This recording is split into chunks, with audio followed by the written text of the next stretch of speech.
क्रिया, कर्म, उपासना और विवेक, इनमें अंतर जानना बहुत आवश्यक है, क्योंकि ये हमारे जीवन को निर्धारित करते हैं।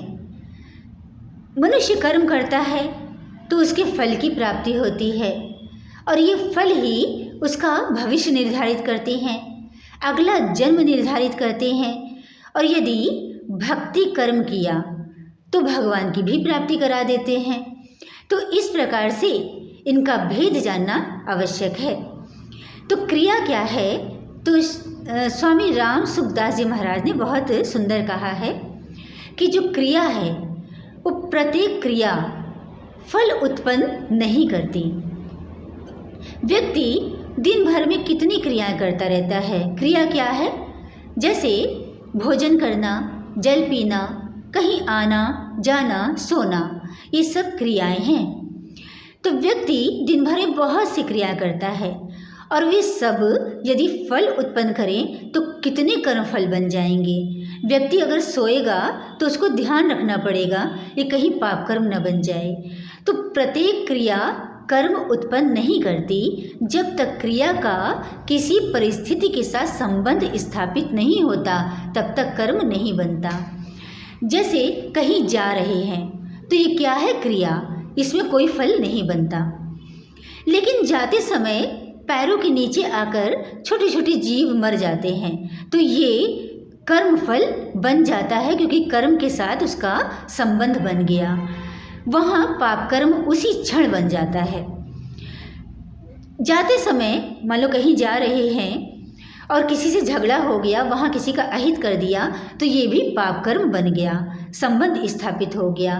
कहीं जा रहे हैं, किसी दीन दुखी को देखा और उसकी सहायता कर दी, भोजन दे दिया, धन दे दिया, तो ये क्या हुआ? उसके साथ संबंध स्थापित हुआ, तो कर्म बन गया, और उसी क्षण कर्म फल बना। और कैसा कर्म फल बना? पुण्य मिला, तो उसी क्षण मिला, बन गया।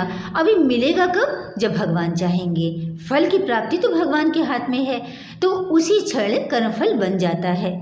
तो क्रिया तब तक फल उत्पन्न करने में सक्षम नहीं होती जब तक उसका किसी परिस्थिति के साथ संबंध ना हो। जैसे भोजन कर रहे हैं, तो भोजन में कोई अभक्ष्य भोजन कर लिया, यानी कि मांसाहार आदि, तो ये पाप कर्म बन जाता है, और सात्विक किया तो ये पुण्य कर्म बन जाता है। तो इस प्रकार संबंध जब स्थापित होता है तभी वो कर्म बनता है, वरना क्रिया का कोई कर्मफल नहीं बनता। तो कर्मफल भी पुण्य और पाप दो बनते हैं। तो इनमें व्यक्ति को अब ध्यान देना है कि हमें कैसा कर्म करना है। उपासना में भगवान के साथ जो संबंध होता है, यानी कर्म में फल के साथ संबंध होता है, और उपासना में भगवान के साथ संबंध होता है। वो भक्ति के द्वारा होता है, सेवा के द्वारा होता है, पूजा पाठ के द्वारा होता है।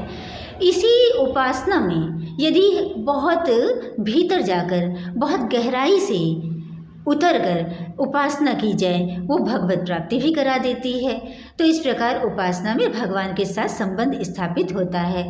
विवेक का अर्थ है कि जो सत्य और मिथ्या में भेद कर सके, यानी कि जो सत्य में और असत्य में, सत्य में और मिथ्या में, और सच में और झूठ में भेद करके झूठ को त्याग कर और सत्य को अपना ले, इसी को विवेक कहते हैं। ये कार्य बुद्धि के द्वारा होता है, और बुद्धि के द्वारा कार्य करके जब व्यक्ति सत्य को अपनाता है और झूठ का त्याग कर देता है, इसी को विवेक कहते हैं।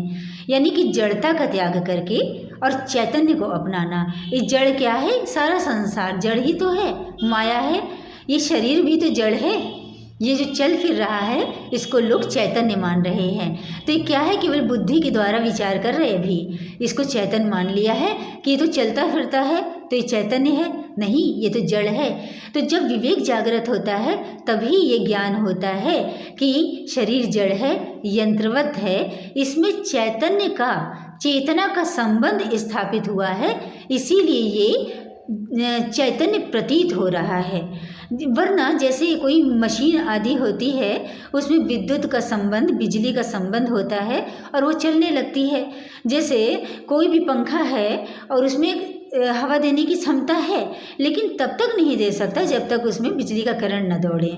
अब बिजली का करंट आया, वो देने लगा हवा, घूमने लगा, और जब बिजली का करंट हटाया तो फिर से वही शांत होकर वैसे ही हो गया।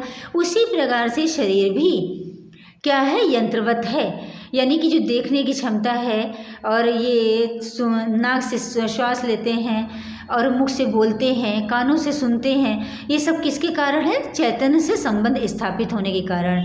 और जैसे ये संबंध हटता है, चैतन्य का संबंध इस शरीर से हटता है, वैसे ही शरीर गिर जाता है।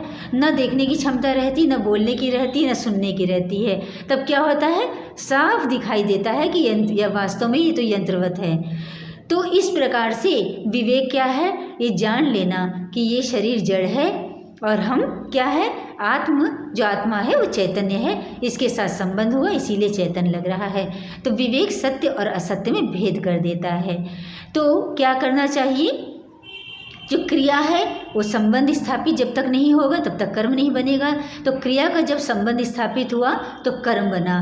तो कर्म में जब निष्कामता आती है तो वो कल्याण करा देती है। उपासना में भगवान के साथ संबंध होता है। कैसे संबंध होता है? विवेक के द्वारा। तो विवेक के द्वारा जब हम सत्य असत्य में भेद करके सत्य को अपनाकर और भगवान के साथ संबंध स्थापित करते हैं तो वो कल्याण करा देती है।